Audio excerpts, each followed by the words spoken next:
Hello and welcome to the Europe Conversation. I'm Stefan Grobe. Today's guest combines a foundational career in criminal and family law with extensive experience in Swedish and EU politics.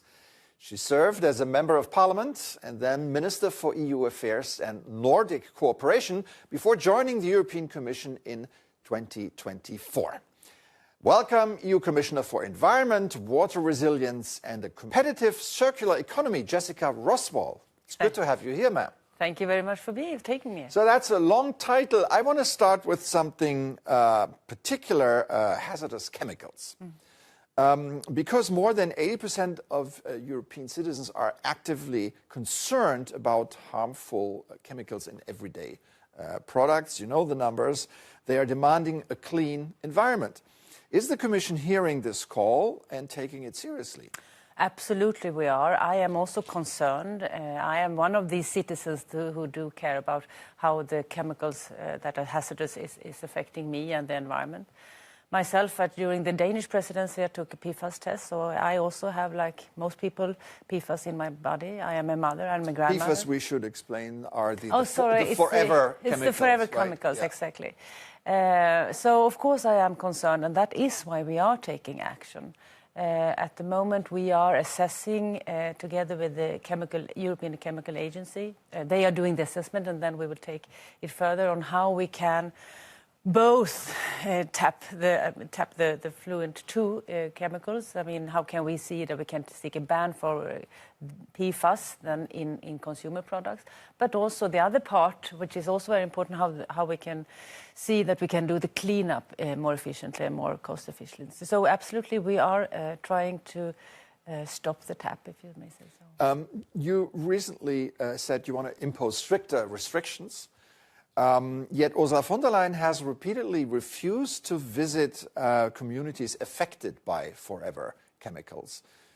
Do I detect a problem of messaging here? No, I mean, we are addressing the forever chemicals, but also other hazardous chemicals, or it can be pollution, whatever. I mean, we all deserve and we want to have clean water. So we're addressing both chemicals, but also micropollutants and other things. This is a core issue for me and for European citizens. Myself, I have done a lot of study visits around Europe, in different hotspots, also meeting people who have chemicals in their body or born polluted. 4 years ago, the Commission sought to push what was hailed at the time as the largest ever ban on toxic chemicals, but little has moved since then. Why is starting this process of regulating chemicals so difficult? I mean, I should not say start, because of course we have a regulation since 20 years. We call it the REACH regulation. I mean, it's a core regulation in Europe, and it's also very popular. It's been exported, if you may say, around the world, which has helped us. But with that said, we also know that there's some that needs to be modernized and it needs to be updated. Here, the forever chemicals is one, which we have taken into trying to address. It's not easy. It takes time. It's not like one chemical. It's thousands of chemicals. So it takes time to assess and also to discuss on where, because unfortunately we cannot just say skip the forever chemicals, because we need them also in different health products, in different digital solutions. So the other core issue for me here is to say, okay, if we don't have substitution on this, whatever product it is, that is necessary for our daily life, then we need to safeguard that the substances doesn't go out in the nature or in people's bodies. I think we are addressing it as fast as possible, but it is a complex question. Moving on to another of your competences, and that is water. Europe's water resources are under growing pressures from droughts and extreme weather. We see that every year. Is the continent prepared for a future of water scarcity? Well, we can call it water bankruptcy, actually, in the world. Bankruptcy, you say? Yeah, I would say that is the situation that we need to address. I am the first commissioner with water in my title, even though it's long, as you say. But that is because we see that we need to take water as a political priority. We cannot take water for granted. That comes to all of Europe. Then, of course, we have different situations in Spain compared to Finland. But the fact is that we all have sometimes in Europe too little water, too much water, and we need to address that. And that is the situation. And yes, we are taking a lot of action. We put forward the water resilience strategy last year with a lot of actions, but now it's time to act. Yeah, you mentioned too much water.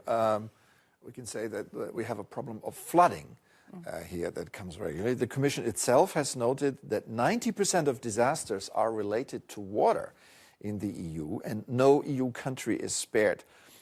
Last week, Belgium hosted a major EU disaster response exercise. How prepared are we to deal with this?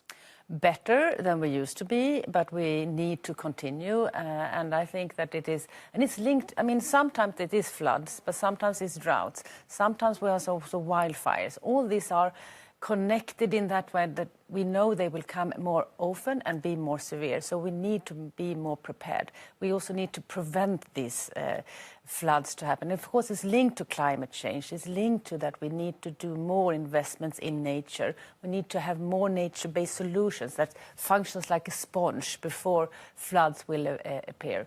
So, I mean, I would say that our member states are more prepared because we have had some really serious floods the last years.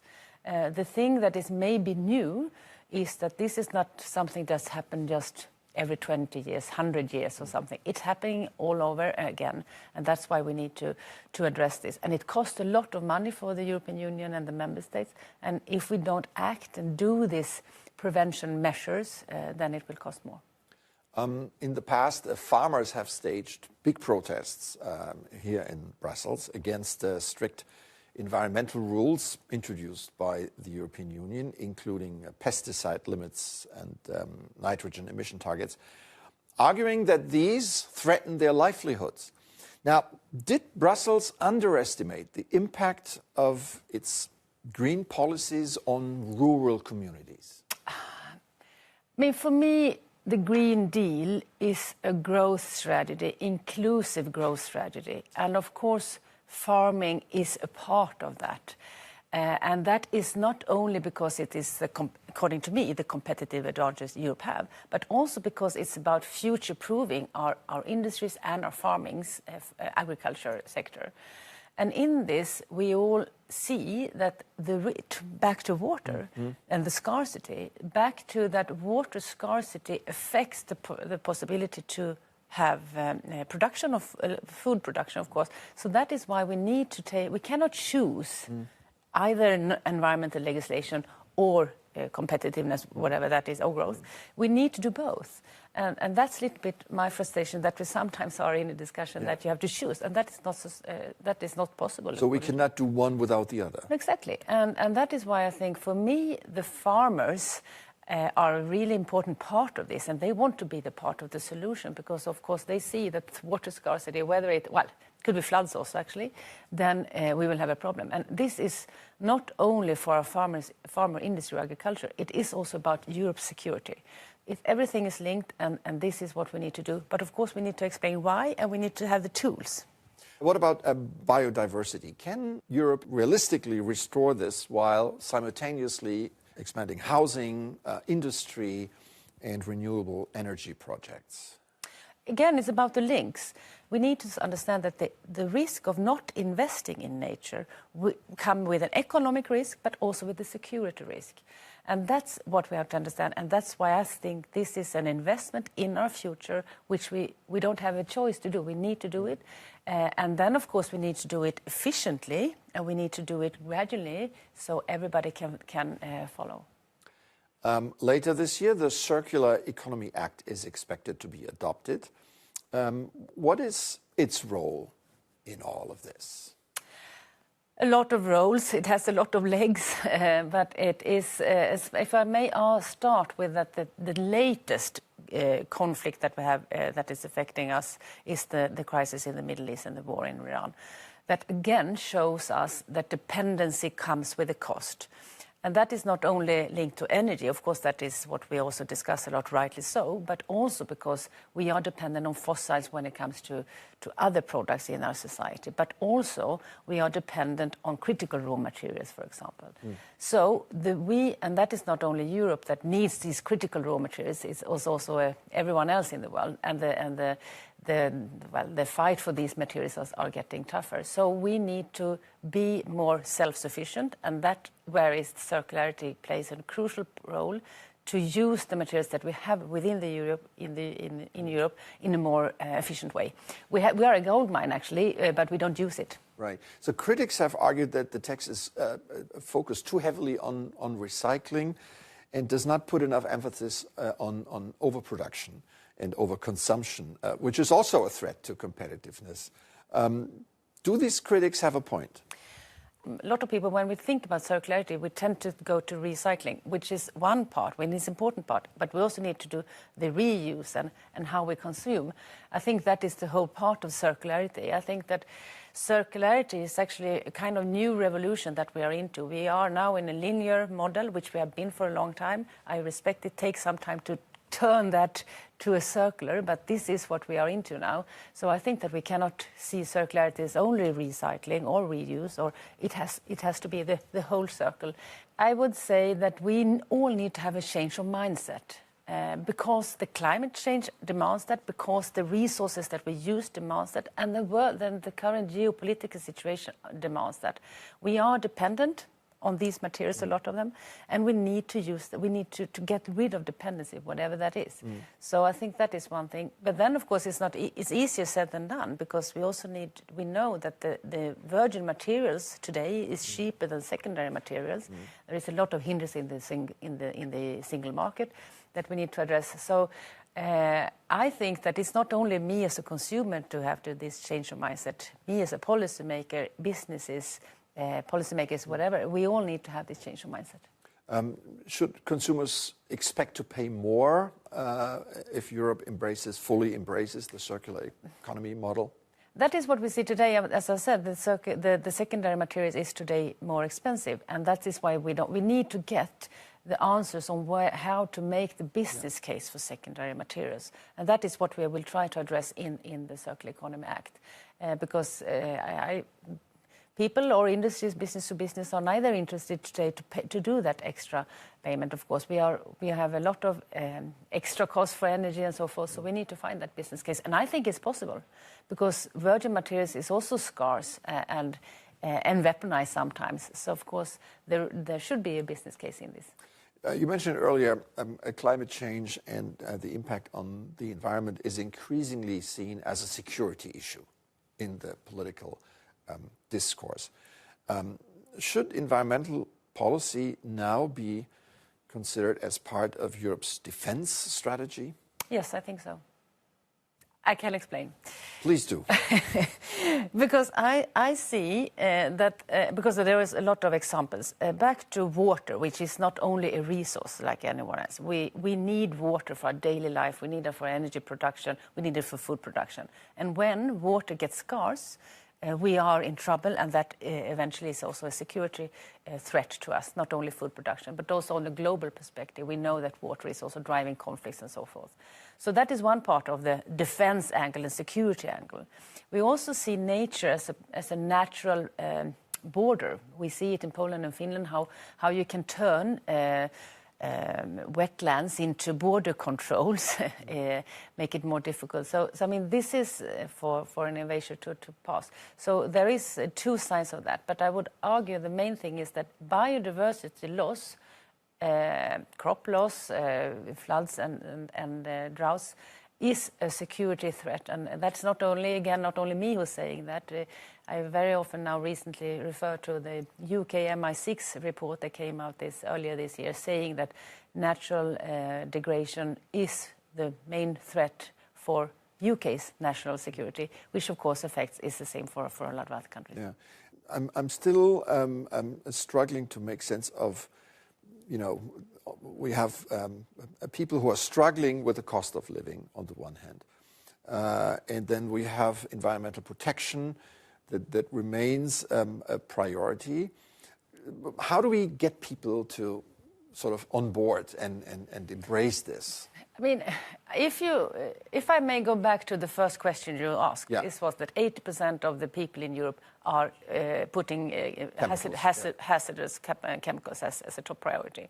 That is the answer of the question. We want clean water, we want clean air, we need healthy soils.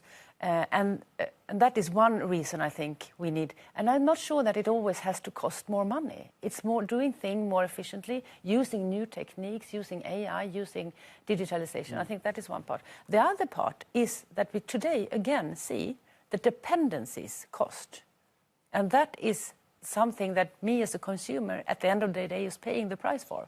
So we need to treat our environment, we need to get in a more sustainable way because that is the future proof. So of course we can discuss and we can put plaster of things at the moment, but that will only postpone the cost of doing nothing to prevent from flooding, to prevent for droughts, that is, or wildfires, that is costly and it will at the end of the day cost me as a consumer money. Okay, here's a tricky one. Which environmental target is Europe likely to miss? We are doing better when it comes to air pollution, for example, and less people are premature death in that, which is a good thing, but still we are not reaching the targets. Water quality, we have a target in the Water Framework Directive into 2027. Probably we are not going to reach that. Healthy soils, 80% of our soils are not in a good shape. So that is the brutal truth, which means that it's even more confirming what I say. We need to start investing in nature and seeing this an economic asset and a risk. The risk is to do nothing. That is what we are facing. If you meet your non-European colleagues, do you have the impression that everybody is on the same wavelength here? Not everyone, of course, because we are a lot of states around the world. But I feel, and it of course, we know that multilateralism and cooperation getting harder and harder now due to a lot of reasons. But I feel that there is this ask for Europe to stand firm and stand in the front line, because I also need a lot of states around the world that is heavily affected from climate change or nature or plastic pollution. And there is a lot of cooperation around that. So I feel that there is also a lot of willingness to move forward in the multilateralism. And how problematic is it for you that the United States have basically left the global climate endeavors? So U.S. is and will always be an important partner for Europe and our countries.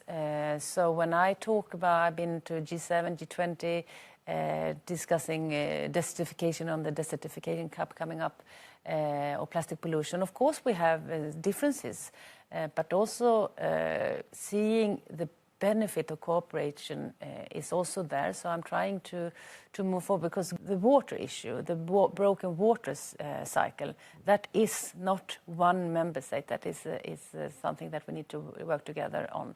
So I'm trying to move forward on things that we can cooperate. Critical raw materials, for example, we just recently did an agreement with the US on that. So that's a little bit how I try to work. But with that said, of course, the multilateralism, the global cooperation is difficult today. If your term ended tomorrow, what would be your biggest failure? I usually get the question, what do you want to achieve?